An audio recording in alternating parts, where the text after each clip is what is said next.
Finally, we have solved both pieces of our puzzle. We learned in the first part how to go from the odometer to the speedometer, and now we've learned how to go from the speedometer's readings to the odometer's readings. And how do we do that? By finding the area under the velocity time graph. And how do we find that area? By understanding what the antiderivative is and calculating that by a process that we named integration. Now that's been a big journey, right? There's something funny about this integration thing though, right? What did we try to do? We tried to find a finite area between 2 points, find this area under this graph. That must be simple. And how did we choose to find it? Take that finite piece of area, cut it into infinitely many pieces, and then calculate an infinite sum, a sum of infinite terms. Now that must seem crazy to you. It's like somebody comes to you and says, can you teach me how to make $1 million? And you say, I can't do that, but I can teach you how to make $1 billion and lose the rest of the money to make $1 million. And you might ask, why? Wouldn't making $1 million just be easy? And the answer, it turns out, it isn't. Sometimes a problem that seems harder is actually easier. And that's what we saw. But there's a very, very interesting corollary to this, right? What have we done? We have found out a way to take this problem of an area and solve it as a problem of a sum of infinitely many pieces. And we have a method for that. But this could yield something very interesting, right? What if I, in some situation, have to find the sum of some infinite terms? And I don't know how to do that. Now I have a new way. I can represent that as an area problem and solve it. Now this might seem very abstract, right? It's beautiful when I show it to you this way. Do you know why the area of a circle is pi r squared?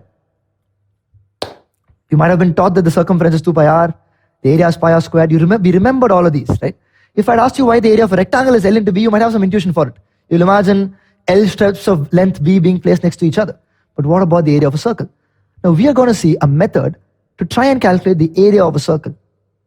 Let's begin with a circle of radius r, and our problem is to find the area of this circle. Now, one of the things that I do know is the circumference of a circle is 2 pi r. If it's radius r, its circumference is 2 pi r. And how does that come from? From the definition of pi itself. You must know this, right? The pi was defined as the ratio of the circumference to the diameter. You draw as many circles as you want. No matter what size you draw it in, that ratio remains a constant. So it's amazing. And that ratio is what we call pi. So that's there.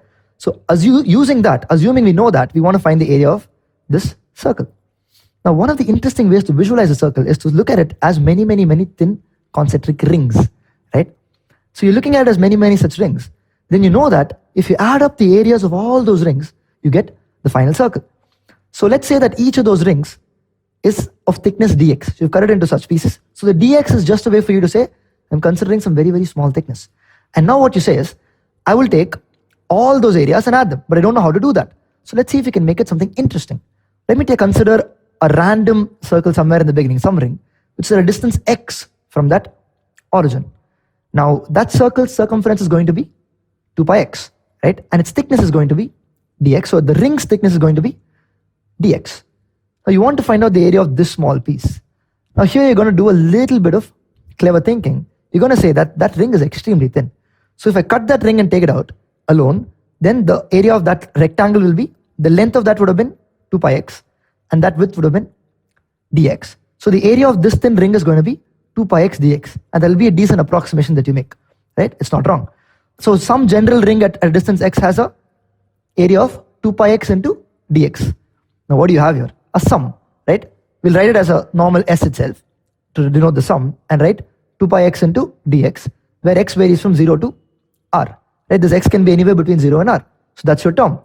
Sum from 0 to r, 2 pi x into dx. But in this case, how many terms are there? Infinitely many, which means we can go to our notation where we write this as an integral of 0 to r, 2 pi x dx. That's a sum that we want to calculate. But that is something we know how to do, right? Integral 2 pi x dx is, in other words, what? The area under the graph 2 pi x. That 2 pi x in this case is our usual f of x, right? So all we have to find now to find the area of the circle is find the area under the graph 2 pi x dx. And we could do that in two ways. So let's take the graph of 2 pi x. So the slope will be 2 pi and the graph will be just a straight line, right? And now all I have to find is find the area under this graph between 0 and r, right? And how do we do this? We ask the question, what function must I differentiate to get 2 pi x? If I had differentiated pi x squared, what would I have got? Yeah, 2 into pi into x, right? So in this case, I was lucky, I found very quickly. So if I had differentiated pi x squared, any of those functions which have pi x squared plus a constant c, then I would have got 2 pi x. So my job to find out the area under this graph would be to calculate pi into r squared plus c minus pi into, in this case, it's from 0 to r, so pi into 0 squared plus c in brackets. So what you have here is 0, the constants are going to cancel, and you have pi into r squared. So you calculated the area of a circle as the area under this graph, 2 pi x. We've already got pi r squared. We could have also done this without the integration, because in this case, it's just a straight line. What could you have done? Just find out the area of that triangle. What's the area of this triangle? Half into base into height, right? So half into r into 2 pi r, and you get pi r squared. What's mind-blowing is that this triangle's area is exactly equal to that circle's area. But to go from here to here, you had to take that circle as a sum of many, many infinite paths and get here. So what you've done now is calculated an infinite sum as an area. And in this case, that itself is an area, which is the area of a circle. So finally, you understand fundamentally why the area of a circle is pi r squared. And you can derive it as the area under the graph 2 pi x. Now, this doesn't change the way you look at formulae that you learned back then. Right? In school, they taught us the area of a cylinder, the area of a cone, the area of a rectangle, all of these things. There are ways to understand them in this new way. And like this example, in physics, as you solve many problems, you'll arrive at a place where you have to calculate the sum of many infinite terms. Now you have a new way to do that. You'll solve it as a problem of areas by finding the antiderivative. Or in other words, by using this new tool called integration.